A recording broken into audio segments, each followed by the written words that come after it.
आज एक ऐसे टॉपिक पर बात करते हैं जिसके बारे में सोचना भी सच कहूं तो बहुत मुश्किल लगता है, लेकिन इसकी तैयारी करना हम सब की एक बहुत बड़ी जिम्मेदारी है। क्या होता है जब किसी परिवार का कमाने वाला सदस्य, उनका जो फाइनेंशियल सपोर्ट होता है वो अचानक नहीं रहता। तो होता क्या है असल में, जब घर की आमदनी का जो मेन सोर्स है वही बंद हो जाए तो एक परिवार पर क्या बीतती होगी। चलिए इस सच्चाई को थोड़ा और करीब से समझने की कोशिश करते हैं। सबसे पहले देखते हैं कि वो कौन सी मुश्किलें हैं जो फौरन सामने आकर खड़ी हो जाती हैं। जैसे ही कमाई का जरिया बंद होता है ना, घर की नींव सचमुच हिलने लगती है। रोजमर्रा की जिंदगी भी एक बहुत बड़ा चैलेंज बन जाती है। ये ना बिल्कुल एक डोमिनो इफेक्ट जैसा है, जहां एक प्रॉब्लम दूसरी को जन्म देती है। सबसे पहले इनकम बंद हो जाती है, फिर जो रोज के छोटे मोटे खर्चे होते हैं वो भी पहाड़ जैसे लगने लगते हैं, और आखिर में अगर कोई पुराना कर्ज चल रहा हो तो उसका बोझ पूरे परिवार को दबाने लगता है।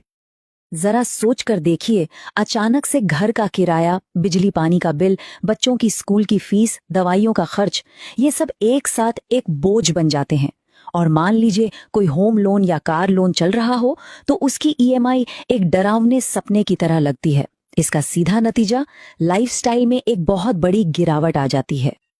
तो ये तो वो मुश्किलें हैं जो तुरंत दरवाजे पर दस्तक देती हैं, पर बात यहीं खत्म नहीं होती।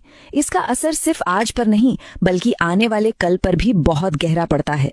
चलिए देखते हैं कि ये संकट भविष्य के सपनों को कैसे तोड़ देता है। और इसका जो सबसे गहरा असर होता है ना, वो भविष्य पर होता है। हो सकता है बच्चों की पढ़ाई बीच में ही रुक जाए, शादी या करियर बनाने जैसे बड़े बड़े सपने सब अधूरे रह सकते हैं। और भगवान ना करे कोई मेडिकल इमरजेंसी आ जाए तो परिवार पूरी तरह से बेसहारा महसूस करता है। मतलब पूरा भविष्य ही अनिश्चित हो जाता है। और इन सब पैसों की तंगी के पीछे ना एक और कीमत चुकानी पड़ती है जो दिखाई नहीं देती। वो है मेंटल प्रेशर। ये जो पैसों की कमी है ये सिर्फ जेब खाली नहीं करती बल्कि पूरे परिवार को चिंता, तनाव और अनिश्चितता के एक ऐसे दलदल में धकेल देती है जिसका असर सेहत और रिश्तों पर भी पड़ता है। तो सवाल ये है कि क्या इस मुश्किल से निकलने का कोई रास्ता है?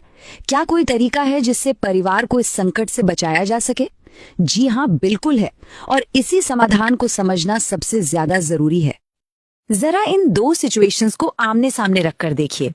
एक तरफ है असुरक्षा, मतलब चिंता, तनाव और अधूरे सपने, और दूसरी तरफ है सुरक्षा, यानी मन की शांति और भविष्य की गारंटी। इन दोनों के बीच का जो फर्क है ना, वो सिर्फ एक सही फाइनेंशियल सेफ्टी नेट तय करता है। और यही वो सेफ्टी नेट है, लाइफ इंश्योरेंस। देखिए, इसको सिर्फ एक कागज या पॉलिसी की तरह नहीं देखना चाहिए। ये असल में मुश्किल समय में परिवार के लिए एक आर्थिक सुरक्षा कवच है। एक ऐसा कवच जो उन्हें सबसे बुरे वक्त में बिखरने से बचाता है। और यही यही समाधान परिवार की असली लाइफलाइन बनता है। ये सिर्फ एक पॉलिसी नहीं है बल्कि अपनों के भविष्य को सुरक्षित करने की एक जिम्मेदारी है। देखिए, अपने परिवार की देखभाल का मतलब सिर्फ आज का खर्च चलाना नहीं है। असली जिम्मेदारी तो ये सुनिश्चित करना है कि किसी के ना रहने पर भी उनका कल, उनका भविष्य सुरक्षित रहे। तो ये जो फैसला है ना, ये सिर्फ एक इंसान का नहीं होता, ये पूरे परिवार से जुड़ा होता है। अपने परिवार को कभी असुरक्षित मत छोड़िए। आज ही एक सही बीमा चुनकर उन्हें वो सुरक्षा दीजिए जिसके वे हकदार हैं।